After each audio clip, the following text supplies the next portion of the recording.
street because that's the thing they're supposed to do, and they prepare for these kinds of things, and they were out on the street milling about, but he said there wasn't a sense of huge panic at this point anyway.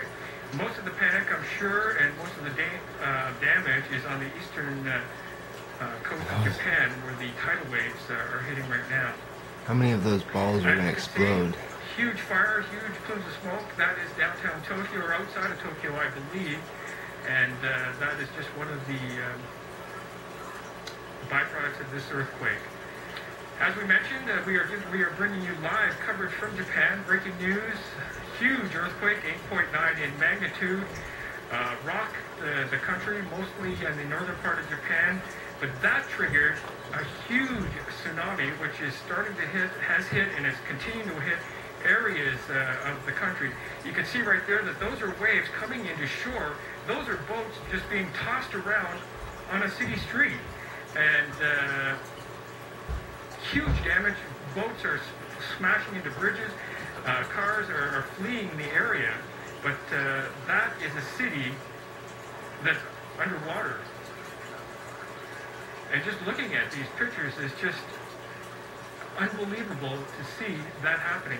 Those are buildings being taken away by the force of this tidal wave that, as I mentioned, is probably 3-4 meters high, 20 feet high. Huge power, and communities are being blown away. And that's why at this point, even though we have no firm numbers on casualties, it's expected that this is a very dangerous tsunami.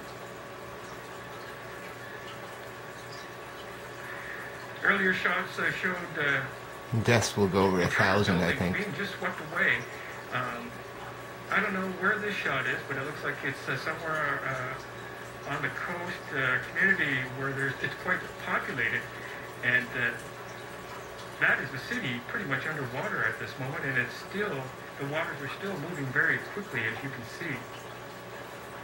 As we mentioned, tsunami warnings don't just extend to Japan. This is the original wave. This is not live. Except for Canada and mainland United States.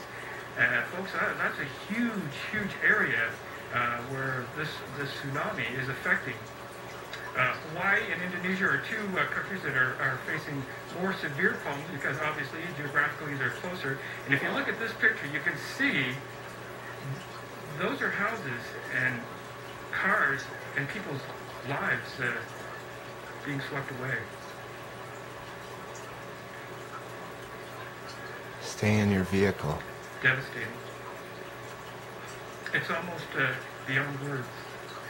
And this is another area where we saw these pictures a little bit earlier, where that is farmland, and that is water moving inland probably 2, maybe 3 kilometers, and just flooding areas.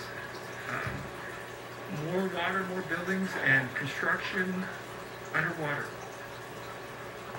There's a boat. If you are just joining us, you are watching live coverage on CBC News Network of a major earthquake in Japan and subsequent tsunami, which is causing widespread damage. The earthquake was 8.9 in magnitude. There's a huge truck. Enormous. The tsunami is so big that there's been warnings for the entire Pacific Fire Basin, in the except water. Canada and mainland United States. Earlier, authorities said that they expect 2 or 3 waves of the tsunami